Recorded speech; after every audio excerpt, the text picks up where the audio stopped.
Hey, what is up everyone? Welcome back to our YouTube channel. So for today's video, I'm going to teach you how to apply for Walmart jobs in Canada. So first, you may want to head over to careers.walmart.ca.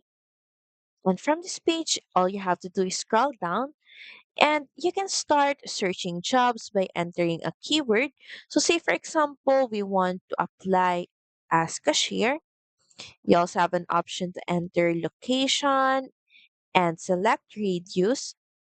Filter the nearest job openings to your location. And once done, just proceed by clicking on the search button.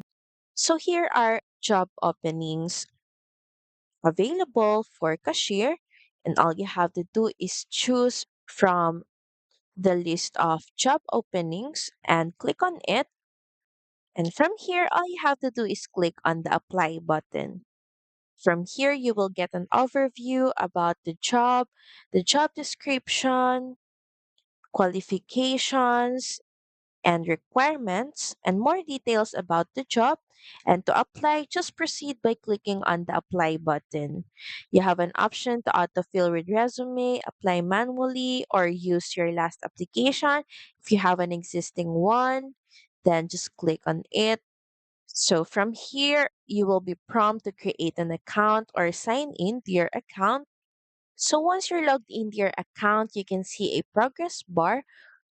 So here are the details you're going to need to fill out, starting with my information page. And from here, all you have to do is fill in all the required fields being asked. Then just proceed by clicking on save and continue. Do this all repeatedly until you get to the end of your application. So that's pretty much it. Thank you very much for watching this video. I hope that you find this video helpful. And if you do, please don't forget to like, share, and subscribe to the channel. And I will see you again on the next one. Bye!